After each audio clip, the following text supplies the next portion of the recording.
নমস্কার, নতুন দিশারির রান্নাঘরে সবাইকে স্বাগতম। আমি সুমনা চলে এসেছি আজকে আমি সান্ধ্যকালীন একটা স্ন্যাক্সের রেসিপি নিয়ে।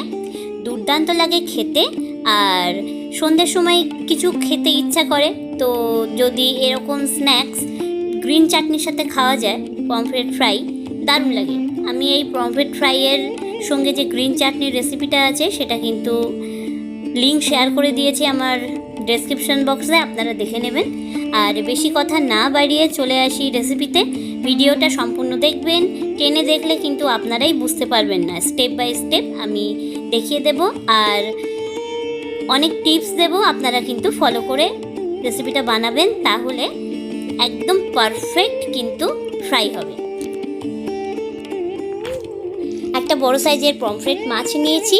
মাছটা ভালো করে কেটে ধুয়ে পরিষ্কার করে মাছের গায়ে ভালো করে ছুরি দিয়ে কিন্তু কেটে নিয়েছি, যাতে মাছটার মধ্যে ভালো করে মশলাটা ঢোকে। আপনারা কিন্তু ঠিক এভাবে মাছটা কেটে নেবেন। আদা রসুন বাটা, রেড চিলি পাউডার, লবণ, কাঁচা লঙ্কা বাটা, গোলমরিচের গুঁড়ো, চিলি পাউডার, চাট মশলা, হলুদ আর ধনের গুঁড়ো, আর সঙ্গে লাগছে বেসন, চালের গুঁড়ো আর সুজি। ব্যাস, এই হলো মশলা। এবার দেখে নেওয়া যাক কীভাবে এই মাছটা প্রসেসিং করতে হয়। এরপরে এই পাত্রের মধ্যে আমি সমস্ত মশলার একটা মিক্সড করে নেব।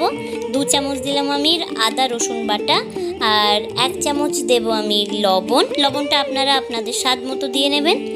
আর এর মধ্যে কাঁচা লঙ্কা বাটা দেব 1 চামচ। এটা অপশনাল, আপনারা চাইলে দিতে পারেন আর না চাইলে নাও দিতে পারেন। আর গোলমরিচ দিয়ে দেবো 1/2 চামচ। আর ব্যাপারটা হচ্ছে, যদি কাঁচা লঙ্কা বেশি দেন তাহলে গোলমরিচ অল্প দিলেও চলে, তবে গোলমরিচটা বেশি দিলে ভালো হয়। আর এখানে লঙ্কার গুঁড়ো দিয়ে দিলাম 1/2 চামচ মতো। আর এখানে কাশ্মীরি রেড চিলি পাউডারটা দিয়ে দিলাম 1 চামচ। আপনারা চাইলে এর থেকে একটু বেশিও দিতে পারেন, কাশ্মীরি রেড চিলি পাউডার কালারের জন্য। আর এর মধ্যে দিয়ে দেব হলুদ আর ধনে গুঁড়ো। ধনে গুঁড়ো 1 চামচ দিলেই হবে। এবার সমস্ত মশলাটা ভালো করে মিক্সড করে নিতে হবে। আর এর মধ্যে দিয়ে দেব পাতিলেবুর রস।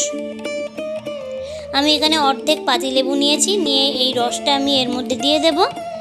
ভালো করে রসটা বার করে নিয়ে আমি আবার মশলাটা কিন্তু ভালো করে মিক্সড করে নেব। তারপরে আমি এটা মাছের গায়ে লাগিয়ে মোটামুটি আধ ঘন্টা মতো রেখে দেব। তো এরপরে মশলাটা ভালো করে একটু মিক্সড করব। এরপরে মাছটা নিয়ে মাছের মধ্যে ভালো করে মশলাটা লাগিয়ে নিতে হবে। আর মাছের যে অংশগুলো চেরা ছিল তার মধ্যে আঙুল ঢুকিয়ে ঢুকিয়ে মশলা কিন্তু মাছের ভিতরে ঢুকিয়ে দিতে হবে। আর মাছের পেটের মধ্যেও মশলা খানিকটা দিয়ে দিতে হবে। আর মাছের মুখ দিয়েও যে অংশটা ফাঁকা পাওয়া যাবে সেখানেও দিয়ে দিতে হবে। কানকো, পেটের ভিতর, মুখের মধ্যে সমস্ত জায়গায় মশলাটা যেন মাছের মধ্যে ঢোকে। তার কারণ মাছটা কিন্তু একদম পুরো গোটা আস্ত।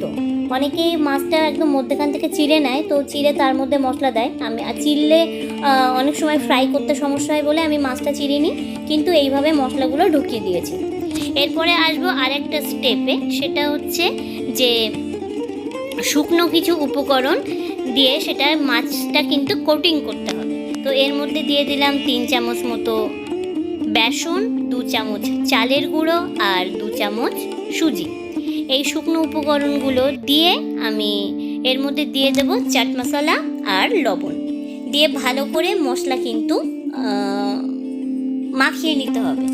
আর দেব এর মধ্যে কাশ্মীরি রেড চিলি পাউডার দিয়ে এই সমস্ত উপকরণগুলো একসাথে মিক্সড করে নিয়ে এর মধ্যে দিয়ে দেব মাছটা মোটামুটি 1 ঘন্টা রেখেছি ম্যারিনেট করে। এরপরে অনেকটাই কিন্তু মশলা শুষে নিয়েছে মাছের মধ্যে। এরপরে ভালো করে মাছটা কিন্তু কোটিং করতে হবে। শুকনো যে উপকরণগুলো নিয়েছিলাম মাছটা তার মধ্যে দিয়ে চেপে চেপে চেপে মাছের গায়ে লাগিয়ে দিতে হবে, যাতে মশলাগুলো মাছের ভিতরেই থেকে যায়। মাছটা 2 পিঠেই উল্টে পাল্টে এই বেসন আর চালের গুঁড়ো সুজির মিশ্রণটা মাখিয়ে নিতে হবে। 2 পিঠেই কিন্তু সমানভাবে মাখিয়ে নিতে হবে, যাতে মশলাগুলো যেন বেরিয়ে না যায়। আর কোটিং করার পরে মোটামুটি 10 মিনিট মতো রেখে দিতে হবে। 10 মিনিট রেখে দেওয়ার পরে সুজি আর যে শুকনো মিশ্রণটা লাগানো হয়েছিল সেটা একটু সোপ করবে এবং মাছের গায়ে একদম আটকে যাবে। মিডিয়াম গরম তেলের মধ্যে আমি মাছটা আস্তে করে ছেড়ে দেব। এরপরে খুব সাবধানে কিন্তু মাছটা ভাজতে হবে আর মাছটা কিন্তু উল্টাতে হবে। আর তেলের যে হিটটা সেটা কিন্তু একদম লো থাকবে না আর একদম হাইও থাকবে না, একদম মিডিয়াম মতো রেখে দিতে হবে যাতে মাছটা খুব তাড়াতাড়ি পুড়ে না যায় আর খুব ভালোভাবে যাতে ভাজা হয়। আর একটা চিমটির সাহায্যে খুব সাবধানে মাছটা উল্টে নিতে হবে। আর 2 পিঠ কিন্তু একদম সুন্দর করে ভাজতে হবে।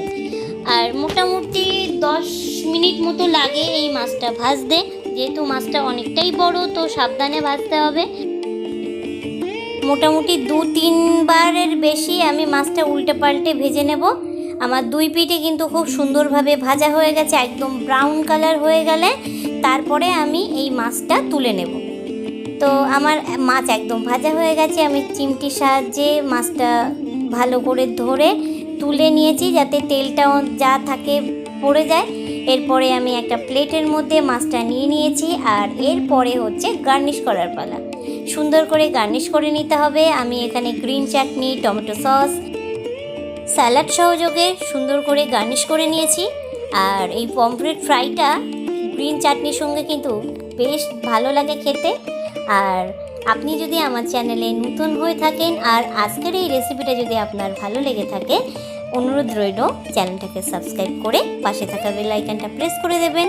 আর ততক্ষণের জন্য টাটা, দেখা হচ্ছে নতুন একটা ভিডিওতে। সবাই ভালো থাকবেন।